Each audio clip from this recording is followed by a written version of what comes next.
Bonjour tout le monde. Aujourd'hui, je voulais vous parler de l'écriture inclusive. Alors l'écriture inclusive, quand on parle de ça, on pense souvent au fameux point médian, qu'on ajoute, mais c'est pas que ça. On verra après, plus en détail, tout ce qu'on peut mettre en place pour écrire de manière inclusive. En fait, l'écriture inclusive, ça va désigner toutes les manières d'écrire, à la fois syntaxiques et graphiques, pour, finalement représenter, toutes les personnes et indépendamment de leur genre.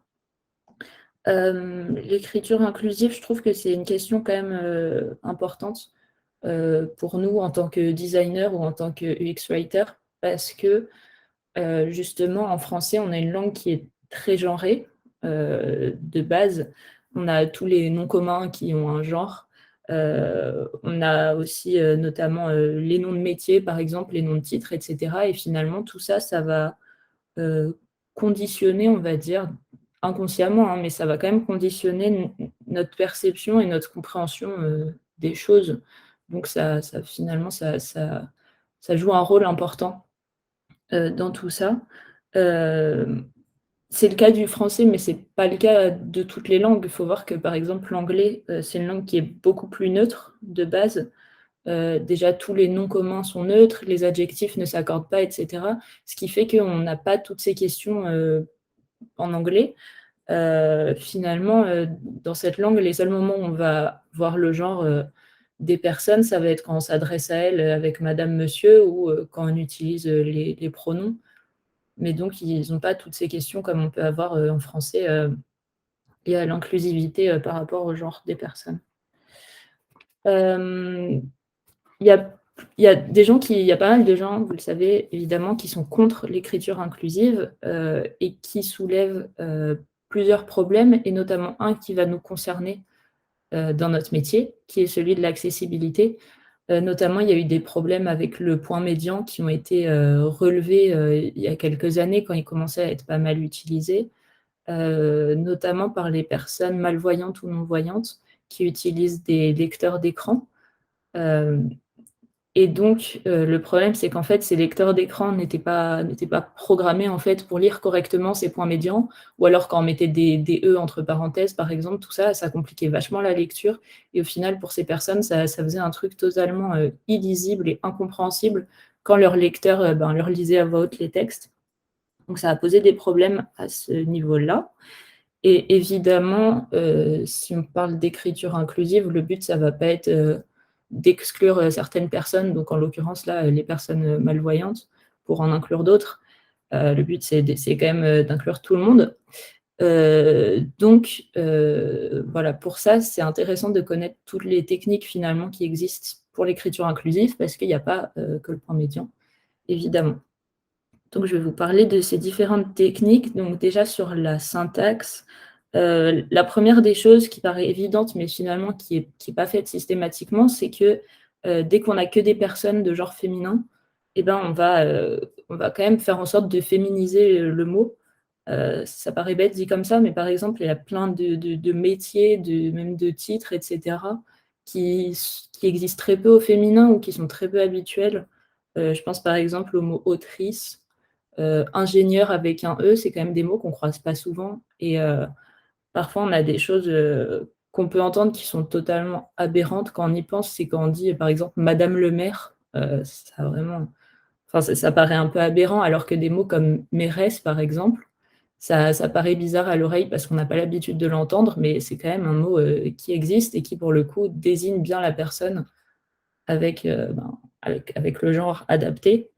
Faut savoir que tous ces noms de métiers, donc autrice et cetera, même médecine pour parler des médecins, donc qui sont des femmes, c'est des mots qui existaient en fait avant et ensuite, on a eu une réforme de l'orthographe donc, au XVIIe siècle et qui a masculinisé en fait tous ces noms de métiers. Mais donc, c'est pas des mots, qu'on invente qui sortent de nulle part, c'est vraiment des mots qui existaient avant et qui finalement, ont disparu, mais, qu'on peut totalement, on va dire réhabiliter, justement pour visibiliser, bah, toutes les personnes et notamment, les femmes dans ces métiers. Ensuite, donc voilà, ça c'est dans le cas où on n'a que des femmes ou qu'une femme, mais d'autres problèmes se posent quand on a, à la fois, des hommes, des femmes et d'autres personnes aussi, qui peuvent être non binaires. On a plusieurs autres solutions, pour désigner tout le monde. La première, ça va être d'exprimer, les 2 en fait sous forme d'un doublet. Par exemple, on va parler d'utilisateur et d'utilisatrice. Ça permet finalement de pas exclure les gens. Après, il faut savoir que ce genre de tournure, bah, forcément, ça peut être un peu lourd. Si on doit dédoubler tous nos mots qui sont genrés, dans un texte, ça va vite, alourdir, bah, tout le contenu et donc ça peut être bien d'alterner avec, d'autres choses. C'est pour ça qu'on a aussi d'autres choses qui existent, notamment, bah, le fameux point médian, qui s'est un peu démocratisé maintenant. Il y a quelque temps, on voyait un peu plus aussi des parenthèses ou des slash, des choses comme ça. L'intérêt du point médian, c'est que c'est quand même, bah, pas mal dédié du coup à cet usage. Hem Donc voilà, le point médian, c'est quelque chose qui soulève beaucoup de critiques, mais en fait, ce type de forme d'écriture, on l'utilise déjà, par exemple, quand on a des choses au pluriel, mais on n'est pas sûr que ce sera au pluriel, on met un S entre parenthèses. Finalement, le point médian, c'est exactement le même concept, mais pour le genre.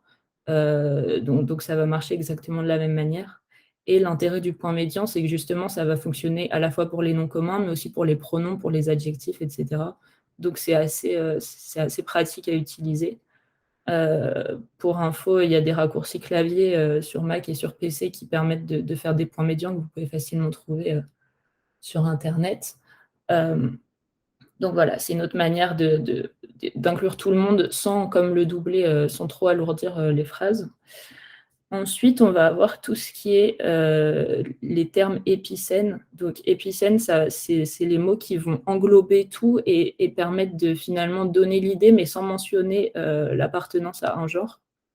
Un exemple qu'on peut donner, c'est par exemple quand on parle d'IHM, on parle d'interface homme-machine et en fait, on parle d'homme, mais on dit homme avec un grand H, donc en fait, ça désigne tout le monde. Sauf que homme, bah, ça désigne le genre masculin de base et on s'est dit qu'en mettant un grand H, ça allait désigner, ça allait être neutre et désigner à la fois les hommes et les femmes, mais finalement, pourquoi pas simplement dire, utiliser le mot humain, qui là, pour le coup, englobe vraiment tout le monde et finalement, ça fonctionne aussi de dire interface humain-machine. Et c'est beaucoup plus explicite en fait, parce qu'avec cette utilisation de homme et ensuite on précise, à l'oral, oui, mais c'est homme avec un grand H, donc ça désigne tout le monde et cetera. Au final, c'est pas très clair et comme je disais au début, inconsciemment, bah, ça nous ça nous mène à visionner les choses d'une certaine manière qui finalement sont pas, exactes puisqu'on parle bien de tous les humains et pas que des hommes.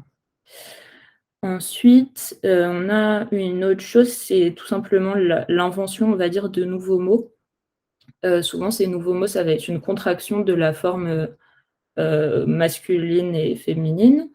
Donc on a les exemples là des pronoms, donc iel et celle qui permettent c'est une contraction de, par exemple, celles et ceux. Donc c'est assez pratique. C'est plus court que de dédoubler, du coup, que de dire celles et ceux. Et ça a aussi l'avantage de pouvoir se dire à l'oral assez facilement par rapport au point médian où finalement, là, si on parle des amis, heu, soit on va devoir le dire d'une manière, enfin, en tout cas, c'est plus compliqué à dire à l'oral et on n'entend pas non plus forcément qu'il y a un E à l'oral, puisque le E est muet, évidemment.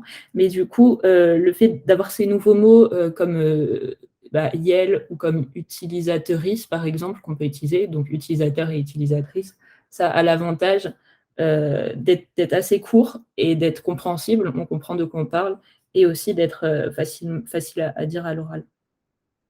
Donc voilà pour les mots. Ensuite, au niveau des accords, il y a d'autres choses qu'on peut faire, notamment, 2 choses. La première, c'est d'accorder en fonction du nombre. Donc par exemple, si on a, 1 homme et 10 femmes et ben, on va accorder au féminin, parce qu'il y a plus de femmes tout simplement. Alors qu'actuellement, la règle officielle, on sait très bien qu'on peut avoir toutes les femmes du monde et un homme et ben, ça sera au masculin. Donc là, l'idée, c'est juste de mettre un peu, on va dire, comment dire? D'équité, juste dans l'accord, d'accorder en fonction des personnes qui sont les plus nombreuses. Et une autre règle qu'on peut avoir pour les accords, c'est l'accord de proximité. Ça veut dire que tout simplement, on va accorder, bah, nos adjectifs avec le nom qui est le plus proche de l'adjectif. Donc par exemple, on va dire: «Les utilisateurs et les utilisatrices sont satisfaites». parce que, ben, on a utilisatrice qui est plus proche de l'adjectif. Ça paraît bizarre quand on le dit comme ça, mais c'est normal parce que juste on n'a pas du tout l'habitude de l'entendre. Mais finalement, c'est juste une question d'habitude, hem et ça peut faire du sens. En tout cas, c'est une règle qui permet de pas systématiquement, mettre le masculin au-dessus. Juste pour info, Molière utilisait l'accord de proximité, dans ses pièces de théâtre. Donc pour les personnes qui disent que c'est aberrant et que ça c'est aberrant pour la langue française, finalement, c'était utilisé avant. Donc ça peut être réutilisé, il y a pas de raison. Voilà pour ces questions de syntaxe et ensuite on a la question graphique qui est aussi intéressante. Sur cette question, il y a notamment, bah, des graphistes, des designers, des typographes qui ont travaillé dessus et qui ont essayé notamment de s'intéresser à l'alphabet pour créer, en fait, des nouveaux caractères plus neutres. Et donc, c'est le cas notamment, de ce graphiste et typographe qui s'appelle Tristan Bartolini et qui a créé en fait, ben, tout un alphabet dans lequel il a intégré des caractères neutres pour favoriser ni le masculin ni le féminin. Donc là, comme on le voit, il y a tous les nouveaux caractères et en fait, il a utilisé pareil la contraction, de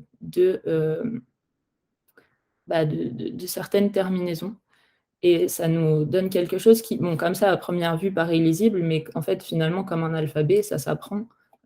C'est juste, d'autres lettres. Donc, c'est encore une fois qu'une question d'apprentissage et d'habitude et c'est une proposition qui, en tout cas, permet à l'écrit, de pas favoriser, encore une fois, un genre plutôt qu'un autre. Donc, comme on le voit, il y a plein de propositions différentes.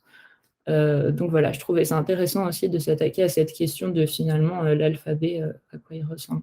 Donc là, vous avez, voilà, quelques exemples de ça. Voilà, donc on retrouve cette idée de caractère un peu entrelacé finalement, mais en fait qui existe déjà quand on a, le mot, par exemple sœur, on a le O et le E qui sont entrelacés, ben, c'est quelque chose qu'on utilise, donc pourquoi pas en utiliser d'autres? Donc là, c'est un exemple, voilà, ça fait beaucoup de caractères en plus, mais voilà, finalement, c'est juste un alphabet, à apprendre, quoi.